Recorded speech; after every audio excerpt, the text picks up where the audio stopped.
أما بعد فأعوذ بالله من الشيطان الرجيم بسم الله الرحمن الرحيم قال الله تبارك وتعالى في كلامه المجيد والفرقان الحميد يا أيها الذين آمنوا استعينوا بالصبر والصلاة إن الله مع الصابرين ولا تقولوا لمن يقتل في سبيل الله أموات بل أحياء ولكن لا تشعرون ولنبلونكم بشيء من الخوف والجوع ونقص من الأموال والأنفس والثمرات وبشر الصابرين الذين إذا أصابتهم مصيبة قالوا إنا لله وإنا إليه راجعون وقال تعالى في مقام آخر إن عدة الشهور عند الله 12 شهرا في كتاب الله يوم خلق السماوات والأرض منها 4 حرم وقال النبي صلى الله عليه وسلم الحسن والحسين سيدا شباب أهل الجنة رواه الترمذي وقال النبي صلى الله عليه وسلم إن الحسن والحسين هما ريحانتاي في الدنيا وقال النبي صلى الله عليه وسلم اللهم إني أحبهما فأحبهما وأحب من يحبهما رواه الترمذي صدق الله وصدق رسوله النبي الأمي الكريم ونحن على ذلك لمن الشاهدين والشاكرين والحمد لله رب العالمين۔ تمام حضرات پیار و محبت سے درود شریف پڑھ لیں۔ اللہم صل علی محمد وعلی آل محمد كما صليت على إبراهيم وعلى آل إبراهيم إنك حميد مجيد اللهم بارك على محمد وعلى آل محمد كما باركت على إبراهيم وعلى آل إبراهيم إنك حميد مجيد۔ محترم سامعین و سامعات، اللہ تبارک و تعالیٰ کا لاکھ لاکھ شکر ہے کہ اللہ رب العزت نے ہمیں دنیاوی مصروفیات سے بالاتر رکھتے ہوئے اپنے عبادت کے لیے اپنے گھر میں توفیق عطا فرمائی۔ اس پر اللہ تبارک و تعالیٰ کا جتنا شکر ادا کیا جائے کم ہے۔ اسلامی مہینوں میں سے پہلا مہینہ محرم الحرام جاری و ساری ہے۔ عزیزان گرامی قدر احباب، اللہ رب العزت سورۃ التوبہ کے اندر ارشاد فرماتے ہیں ان عدۃ الشہور عند اللہ 12 شہرا فی کتاب اللہ یوم خلق السماوات والارض۔ جب سے زمین و آسمان کی تخلیق ہوئی ہے اسی وقت سے مہینوں کی جو تعداد ہے وہ 12 ہے۔ منہا 4 حرم، ان 12 مہینوں میں سے 4 مہینے ایسے ہیں جنہیں اشہر حرم کہا جاتا ہے، یعنی وہ باقی مہینوں کی بنسبت تعظیم کے لحاظ سے برتر ہیں، باقی مہینوں کے اوپر فوقیت حاصل ہے۔ ان مہینوں تمام انبیاء کرام کی شریعتیں اس بات پر متفق ہیں کہ یہ جو 4 مہینے ہیں جنہیں اشہر حرم کہا جاتا ہے، جن میں سے محرم الحرام بھی ہے، یہ نیکی کے اعتبار سے باقی مہینوں سے افضل ہے۔ یعنی کوئی بھی عمل اگر باقی مہینوں میں کیا جائے اور ان 4 مہینوں کے اندر کیا جائے، عمل تو وہی ہے لیکن فضیلت کے اعتبار سے اللہ تبارک و تعالیٰ اسی عمل کا ثواب دگنا عطا کرتے ہیں ان مہینوں کے اندر۔ پھر ان 4 مہینوں میں سب سے افضل مہینہ جو ہے وہ محرم الحرام ہے۔ علامہ ابن رجب رحمہ اللہ فرماتے ہیں کہ اسلاف 3 عشروں کو بڑی عظمت کی نگاہ سے دیکھا کرتے تھے۔ یعنی 3 عشرے ایسے ہیں جنہیں گزرے ہوئے ہمارے جو اسلاف ہیں وہ بڑی قدر کی نگاہ سے دیکھا کرتے تھے، ان کے اندر زیادہ سے زیادہ اعمال کیا کرتے تھے۔ پہلا عشرہ رمضان المبارک کے جو آخری 10 دن ہیں ان کی تعظیم کیا کرتے تھے، اسی طرح عشرہ ذی الحجہ کی تعظیم کیا کرتے تھے، اور تیسرے طور پر محرم الحرام کے جو پہلے 10 دن ہیں اس عشرے کو بھی قدر کی نگاہ سے دیکھتے تھے اسلاف امت۔ مفتی شفیع رحمہ اللہ معارف القرآن کے اندر لکھتے ہیں کہ جس طرح ان مہینوں کے اندر نیکی کا کوئی کام کیا جائے تو اللہ تبارک و تعالی دگنا ثواب عطا کرتے ہیں، اسی طرح ان مہینوں کے اندر اگر گناہ کیا جائے تو اللہ تبارک و تعالی گناہ کا بھی ڈبل وبال لکھتے ہیں۔ یعنی ایک گناہ ہے عام دنوں میں کرو تو ایک برائی لکھی جاتی ہے، اگر ان مہینوں کے اندر کیا جائے تو اللہ تبارک و تعالی اس کے وبال کو بڑھا دیتے ہیں۔ جس طرح اس پر انعام زیادہ مل رہا ہے، اسی طرح اس کے اندر نافرمانی کرنے پر اللہ تبارک و تعالی وبال بھی عطا کرتے ہیں۔ اسی طرح محرم الحرام میں یکم محرم الحرام کو حضرت عمر فاروق رضی اللہ تعالیٰ عنہ کی شہادت کا دن تھا، اور 10 محرم الحرام جسے یوم عاشورہ کہا جاتا ہے، 10 محرم الحرام یہ اپنی ایک تاریخی حیثیت رکھتا ہے۔ فیض القدیر شرح الجامع الصغیر کے اندر لکھا ہے کہ 10 محرم الحرام جسے یوم عاشورہ کہا جاتا ہے یہ وہ دن ہے کہ اس دن حضرت آدم علیہ السلام کی تخلیق ہوئی تھی۔ اسی طرح یہ وہ دن ہے کہ نوح علیہ السلام کی جو کشتی تھی، جب طوفان نوح آیا تھا تو تمام جتنے بھی لوگ تھے غرق ہو گئے تھے، سوائے ان لوگوں کے یا ان مخلوقات کے جو اس کشتی کے اندر تشریف فرما تھے۔ تو 10 محرم الحرام کا وہ دن تھا کہ وہ کشتی جودی پہاڑ کے اوپر ٹھہر گئی تھی۔ یونس علیہ السلام جس دن مچھلی کے پیٹ سے نکلے تھے وہ دن بھی 10 محرم الحرام کا تھا میرے۔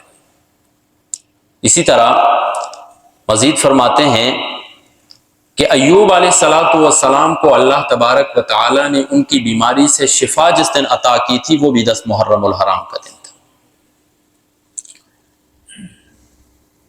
اور روایات میں آتا ہے کہ قیامت جو ہے وہ بھی اپنی لپیٹ میں لے لے گی اس کائنات کو 10 محرم الحرام کے دن۔ یہی وہ 10 محرم الحرام ہے میرے بھائیوں کہ جس دن کربلا کی زمین حضرت حسین رضی اللہ تعالی عنہ اور ان کے ساتھ 72 افراد کے ساتھ خون سے رنگین ہوئی تھی، یہی 10 محرم الحرام کا دن تھا۔ حضرت حسن حسین رضی اللہ عنہما وہ ہستیاں ہیں میرے بھائیوں۔ ترمذی شریف کی روایت ہے، رسول اللہ صلی اللہ علیہ وسلم فرماتے ہیں کہ الحسن والحسین سیدہ شباب اہل الجنہ، حضرت حسن اور حضرت حسین سیدہ شباب اہل الجنہ، جنت کے جو نوجوان ہوں گے ان کے سردار ہوں گے۔ کتنی بڑی فضیلت ہے کہ اللہ تبارک و تعالی کسے دنیا کے اندر سرداری عطا کرتا ہے اور کسے آخرت میں، کسے پھر جنت میں سرداریاں عطا کرتا ہے۔ حسن حسین وہ ہیں جنہیں اللہ تبارک و تعالی جنت کے نوجوانوں کا سردار بنائے گا۔ حضور نبی کریم صلی اللہ علیہ وسلم فرماتے ہیں ان الحسن والحسین ہما ریحانتای فی الدنیا، یعنی حسن اور حسین دنیا میں پھول کی خوشبو ہیں میرے لیے۔ حضور نبی کریم صلی اللہ علیہ وسلم اتنی محبت فرمایا کرتے تھے ان کے ساتھ۔ ایک روایت میں آتا ہے کہ حضور نبی کریم صلی اللہ علیہ وسلم فرماتے ہیں اللہم انی احبہما، یا اللہ میں حسن و حسین سے محبت کرتا ہوں، تو بھی ان سے محبت کر، اور اس شخص سے بھی تو محبت کر جو حسن و حسین سے محبت کرتے ہیں۔ کتنی بڑی دعا دی ہے اللہ کے رسول صلی اللہ علیہ وسلم نے کہ یا اللہ میں بھی محبت کرتا ہوں ان دونوں سے، یا اللہ تو بھی ان دونوں سے محبت کر، اور اس شخص سے بھی تو محبت کر جو شخص ان کے ساتھ محبت رکھتا ہے۔ اللہ تبارک و تعالی ہمیں حسن و حسین کی محبت نصیب فرمائے، صحابہ کرام رضوان اللہ تعالی علیہم اجمعین کی محبت نصیب فرمائے، خلفائے اربعہ کی محبت نصیب فرمائے۔ عزیزان گرامی قدر احباب، حضور نبی کریم صلی اللہ علیہ وسلم کا زمانہ گزرتا ہے، 11 ہجری 12 ربیع الاول کو حضور نبی کریم صلی اللہ علیہ وسلم کا وصال ہوتا ہے۔ مسند خلافت کے اوپر حضرت ابو بکر صدیق رضی اللہ تعالی عنہ آتے ہیں، 13 ہجری کے اندر ان کا بھی وصال ہو جاتا ہے۔ پھر مسند خلافت سونپی جاتی ہے حضرت عمر فاروق رضی اللہ تعالی عنہ کو، اور 24 ہجری تک 10 سال چند ماہ وہ خلافت کرتے ہیں، 24 لاکھ مربع میل پر اسلام پھیل جاتا ہے۔ پھر حضرت عمر فاروق رضی اللہ تعالی عنہ بھی وصال فرما جاتے ہیں۔ اس کے بعد مسند خلافت جاتا ہے حضرت عثمان غنی رضی اللہ تعالیٰ عنہ کے پاس، اور تقریباً 11 سال چند ماہ ان کی خلافت کا دورانیہ ہے۔ 35 ہجری کے اندر وہ ان کا بھی وصال ہو جاتا ہے، انہیں بھی 40 دن تک شدید بھوک و پیاس کے اندر رکھ کر ظالم ان کو بھی شہید کر دیتے ہیں 35 ہجری کے اندر۔ پھر یہی مسند خلافت حضرت علی المرتضیٰ رضی اللہ تعالیٰ عنہ کے پاس جاتا ہے، اور 40 ہجری کو ان کا وصال ہوتا ہے۔ حضرت علی المرتضیٰ رضی اللہ تعالیٰ عنہ کے بعد حضرت حسن رضی اللہ تعالیٰ عنہ 6 مہینے تک خلافت کرتے ہیں، اور اس کے بعد جیسا کہ حضور نبی کریم صلی اللہ علیہ وسلم کی پیشن گوئی تھی کہ میرا یہ بیٹا سردار ہوگا، اور اس کی وجہ سے اللہ تبارک و تعالی مسلمانوں کی 2 بڑی جماعتوں کے اندر صلح فرمائی۔ چنانچہ 6 مہینے کے بعد وہ حضرت امیر معاویہ رضی اللہ تعالیٰ عنہ کے ساتھ صلح کرتے ہیں، ان کے ہاتھ کے اوپر بیعت کرتے ہیں، اور حضرت امیر معاویہ رضی اللہ تعالیٰ عنہ وہ واحد خلیفہ ہے کہ جن کی خلافت کا دورانیہ سب سے زیادہ تھا، تقریباً 41 ہجری سے لے کر 60 ہجری تک یہ خلافت کرتے ہیں، تقریباً 19 سال ان کی خلافت بنتی ہے۔ مورخین لکھتے ہیں کہ انہوں نے اتنی فتوحات کی حضرت امیر معاویہ رضی اللہ تعالیٰ عنہ کہ 64 لاکھ مربع میل پر اسلام پھیل چکا تھا، تقریباً آدھی دنیا پر اسلام پھیل چکا تھا۔ 60 ہجری کے اندر ان کا وصال ہوتا ہے، اور اس کے بعد خلافت سونپی جاتی ہے یزید بن معاویہ۔ یزید بن معاویہ پھر حکم جاری فرماتے ہیں، حکم جاری کرتے ہیں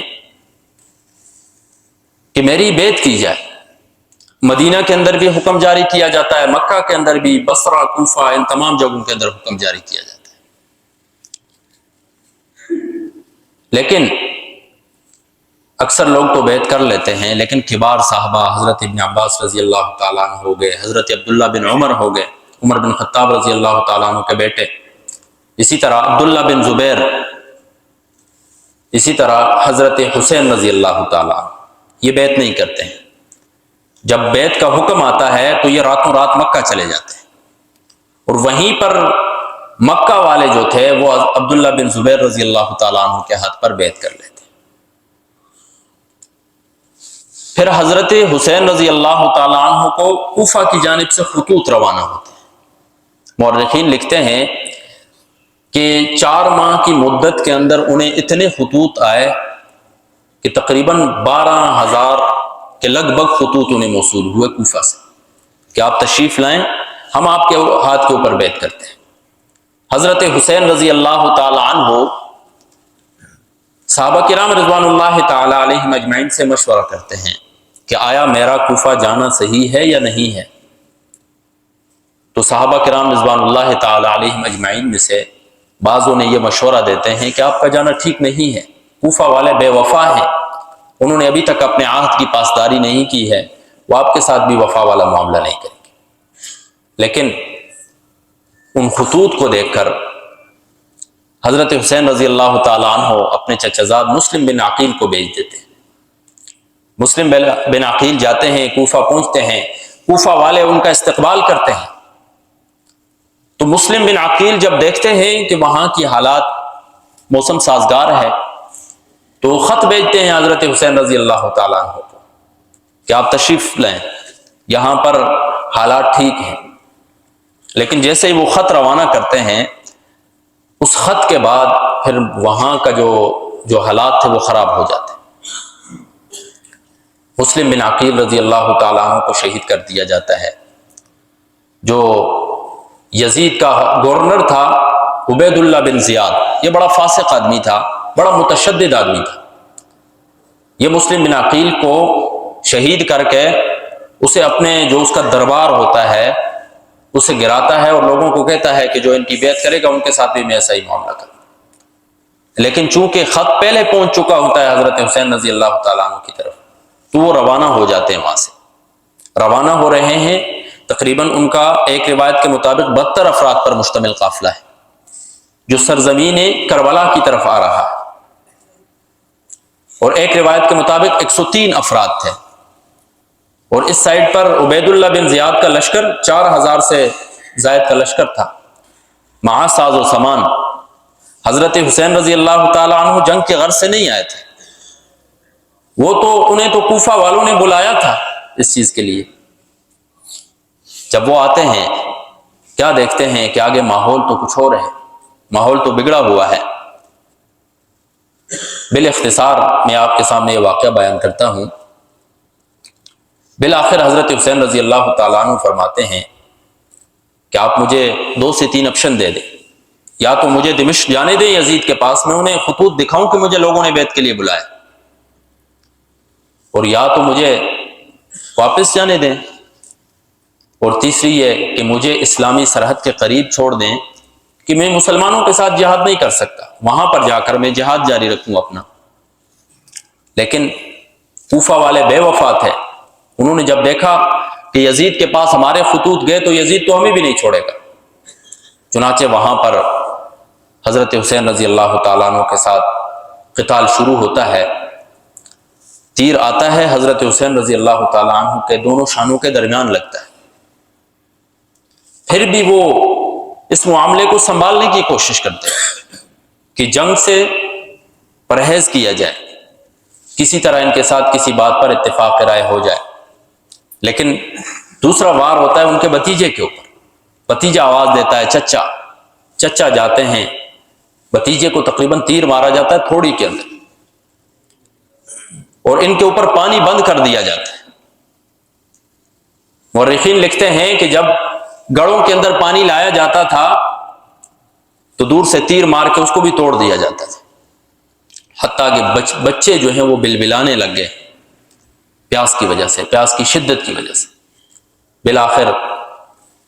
لیکن آپ دیکھیں اس واقعے کے اندر پوائنٹ والی بات کیا ہے کہ ایسی صورتحال ہے، پانی بھی نہیں مل رہا ہے، پانی بھی بند ہے، بھوک کی بھی حالت ہے، وہاں سے تیر بھی آ رہے ہیں، حضرت حسین رضی اللہ تعالی عنہ نے پھر بھی نماز نہیں چھوڑی۔ آج ہم حضرت حسین رضی اللہ تعالی عنہ کے نام لیوا تو ہیں، لیکن ہم ان جیسے کام نہیں کر رہے۔ آج ہم امن کی حالت میں بھی گھروں کے اندر بیٹھے ہوتے ہیں، نماز کی پرواہ ہی نہیں کرتے۔ وہ میدان جنگ کے اندر جہاں پر ان کے اوپر پانی بند کر دیا، بھوک کے اندر ہیں، تیر آ رہے ہیں، پھر بھی وہ نماز نہیں چھوڑ۔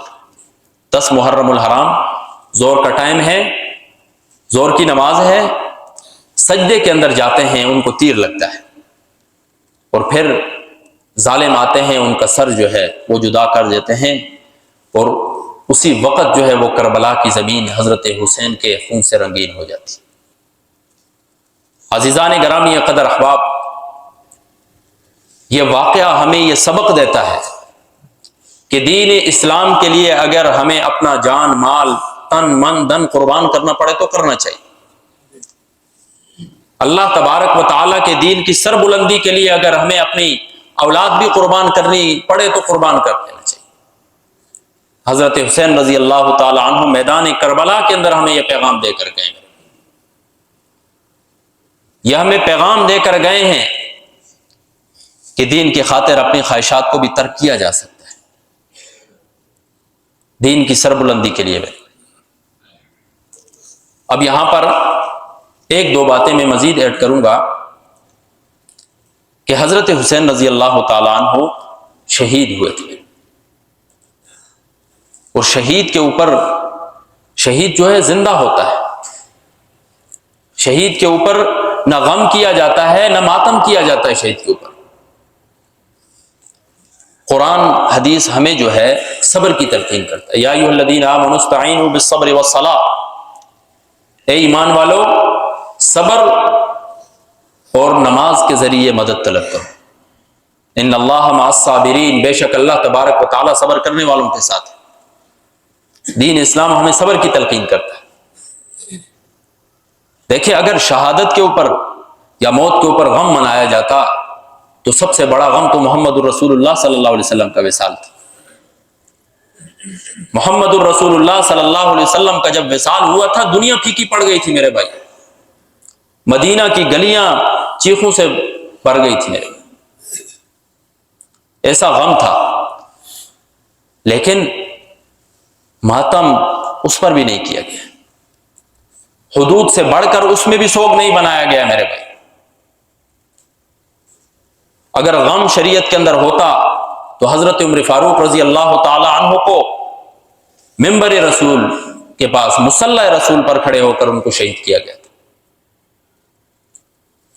اگر شہادت پر غم منایا جاتا تو 40 روز حضرت عثمان رضی اللہ تعالی عنہ کو بھوکا پیاسا رکھ کے شہید کیا گیا تھا، لیکن شریعت اسلام کے اندر غم نہیں ہے۔ دوسری بات یہ ہے کہ عاشورہ کے اندر کون کون سے کام کرنے والے ہیں جو مسنون عمل ہیں، ان میں سے پہلا عمل یہ ہے کہ ہم زیادہ سے زیادہ روزے رکھنے کی کوشش کریں، خاص طور پر یوم عاشورہ کا جو روزہ ہے۔ حضور نبی کریم صلی اللہ علیہ وسلم جب مکہ سے مدینہ کی طرف ہجرت فرمائی تو کیا دیکھتے ہیں، مدینہ کے اندر یہودی روزہ رکھ رہے ہیں۔ پوچھا کہ کیوں روزہ رکھ رہے ہیں؟ کہنے لگے کہ 10 محرم الحرام کو حضرت موسیٰ علیہ السلام کی قوم کو فرعونیوں سے نجات ملی تھی، اس وجہ سے ہم روزہ رکھ رہے ہیں۔ حضور نبی کریم صلی اللہ علیہ وسلم نے فرمایا کہ اس کے تو ہم زیادہ حقدار ہیں، موسیٰ کے تو ہم زیادہ قریب ہیں۔ چنانچہ حضور نبی کریم صلی اللہ علیہ وسلم نے 10 محرم الحرام کا روزہ رکھا، اور یہ 10 محرم الحرام کا روزہ جو ہے یہ شروع میں فرض تھا، جب رمضان المبارک کے روزوں کی فرضیت نازل ہوئی اس کی فرضیت ساقط ہو گئی، اب یہ ایک سنت عمل رہ گیا ہے۔ لیکن حضور نبی کریم صلی اللہ علیہ وسلم نے فرمایا کہ انشاءاللہ اگر آئندہ سال ہم زندہ رہے تو آئندہ سال اس کے ساتھ 9 محرم الحرام کا بھی روزہ رکھیں تاکہ یہودیوں کے ساتھ مشابہت لازم نہ آ جائے۔ دیکھیں عبادت کا کام ہے، حضور نبی کریم صلی اللہ علیہ وسلم اس میں بھی یہودیوں کے ساتھ مشابہت سے بچ رہے ہیں۔ آج ہم اپنی زندگیوں کے اندر دیکھیں، اٹھتے بیٹھتے چلتے پھرتے ہمارا بولنا، ہمارا سٹائل، ہمارا چلنا، سب ہم ان کو فالو کر رہے ہیں۔ ہر چیز کے اندر ہم انہیں رول ماڈل بنا رہے ہیں، حالانکہ ہمارے لیے نمونہ حیات جو ہے وہ محمد رسول اللہ صلی اللہ علیہ وسلم کی ذات اقدس ہے۔ تو حضور نبی کریم صلی اللہ علیہ وسلم نے فرمایا کہ انشاءاللہ آئندہ سال اس کے ساتھ 9 کا روزہ بھی رکھیں۔ تو مستحب کیا ہے، 9-10 کا روزہ رکھا جائے یا 10 اور 11 کا روزہ رکھا جائے۔ لیکن علماء لکھتے ہیں کہ اس دور کے اندر یہودیوں نے روزے رکھنے بھی چھوڑ دیے ہیں، 10 محرم الحرام کا بھی۔ اگر کوئی شخص 9 اور 11 کا روزہ نہیں بھی رکھ سکتا ہے، صرف 10 کا بھی رکھتا ہے تو کافی ہوگا، اس میں بھی کوئی حرج نہیں ہوگا۔ اور اس روزے کا اتنا ثواب ہے، حدیث شریف کا مفہوم ہے صوم یوم عاشوراء احتسب علی اللہ ان یکفر السنۃ التی قبلہ والسنۃ التی بعدہ۔ حضور نبی کریم صلی اللہ علیہ وسلم فرماتے ہیں کہ میں یہ گمان کرتا ہوں کہ عاشوراء کے دن کا روزہ جو ہے یہ 1 سال پہلے کے گناہوں کا اور 1 سال بعد کے گناہوں کا کفارہ ہو جاتا ہے۔ ایک روزہ یوم عاشوراء کا فضیلت والا عمل ہے، کوشش کریں خود بھی روزے رکھیں، گھر کے اندر اپنے بچوں کی عادت بنائیں اپنی اہلیہ سے، اپنے والدین سے کہیں اس چیز کے بارے میں کہ وہ روزہ رکھنے کا اہتمام فرمائیں اس چیز کا۔ دوسرا کام یہ ہے، بعض روایات میں آتا ہے، اگرچہ وہ ضعیف روایات ہیں، لیکن جب ضعیف روایات مختلف طرق سے آ جاتی ہے تو وہ قابل عمل ہوتی ہے۔ ان میں آتا ہے کہ 10 محرم الحرام کے دن اپنے اہل و عیال پر خرچ کرنا چاہیے۔ عام دنوں میں اگر بندہ نارمل کوئی کھانا بناتا ہے تو اس دن تھوڑا اچھا بنا لے ان کے لیے۔ حدیث شریف کا مفہوم ہے کہ جو اس دن اپنے اہل و عیال پر وسعت کرتا ہے، اللہ تبارک و تعالیٰ پورا سال اس کے اوپر وسعت رکھتا ہے، پورا سال اس کا ہاتھ کھلا رہتا ہے۔ تو کوشش کریں رسم و رواجات سے بچ کر۔ ایک تو رسم ہو جاتی ہے، رسم کیسے ہوتی ہے؟ جیسے نیاز بنائی جاتی ہے، اب وہ تو ایک رسم بن گئی۔ ایک شخص ہے، اس کے پاس اس کے پیسے نہیں بھی ہیں، وہ بھی پھر کوشش کرتا ہے کہ مجھے تانا نہ مل جائے، تو رسم سے بچتے ہوئے میرے۔ اسی طرح سبیلیں لگانا، یہ بھی ایک رسم بن گئی۔ شہادت حسین کا تقاضا تو یہ تھا کہ ہم روزے رکھیں میرے بھائی، اس لیے کہ حضرت حسین رضی اللہ تعالی عنہ جو ہے وہ پیاس اور بھوک کی حالت میں شہید ہوئے۔ اس کا تقاضا یہ نہیں ہے کہ ہم سبیلیں بانٹنا شروع کریں، اس کا تقاضا اور شریعت کا حکم بھی یہ ہے کہ ہم روزے رکھیں اس دن کے اندر اور اس کی ترویج کریں۔ اور بعض لوگ جب محرم کا مہینہ آتا ہے تو اس کے اندر نکاح کرنے سے بھی گریز کرتے ہیں کہ اس کے اندر شادی نہیں کرنی چاہیے، نحوست والا ہے فلاں، یہ اپنے سے من گڑت باتیں ہیں۔ شریعت اسلام کے اندر اس کی کوئی حیثیت نہیں۔ اگر نحوست والا مہینہ ہوتا، علامہ ابن عساکر رحم اللہ نے تاریخ ابن مدینہ دمشق کے اندر لکھا ہے کہ حضرت علی اور حضرت فاطمہ رضی اللہ تعالیٰ عنہ کا نکاح محرم کے اندر ہوا تھا۔ اسی طرح محمد الرسول اللہ صلی اللہ علیہ وسلم اور حضرت خدیجۃ الکبریٰ رضی اللہ تعالیٰ عنہ کا نکاح بھی جو ہے وہ 10 محرم الحرام کو ہوا تھا۔ تو یہ سب ہماری اپنی بنائی ہوئی باتیں ہیں، ان سے گریز کرنا چاہیے۔ پہلا کام تو ہم نے یہ کرنا ہے، روزہ رکھیں اس کے اندر۔ دوسرا، اپنے اہل و عیال کے اوپر حسب ضرورت جو ہے وسعت کریں، حسب طاقت وسعت کریں۔ تیسرا کام یہ ہے، نوافل اور نوافل عبادات جو ہیں ان کے اندر کثرت کریں۔ پانچواں کام یہ ہے کہ ہم گناہوں سے بچیں، زیادہ سے زیادہ کوشش کریں کہ ان ایام کے اندر ہم گناہوں سے بچیں۔ جس طرح نیکی کے اوپر دگنا ثواب ہے، برائی کے اوپر بھی دگنا وبال ہے۔ تو نیکی کو ہم نے فروغ دینا ہے، برائی سے اپنے آپ کو بچانا ہے، اپنے بچوں کو بھی بچانا ہے۔ اللہ تبارک و تعالی عمل کی توفیق عطا فرمائے۔ وآخر دعوانا ان الحمد للہ رب العالمین۔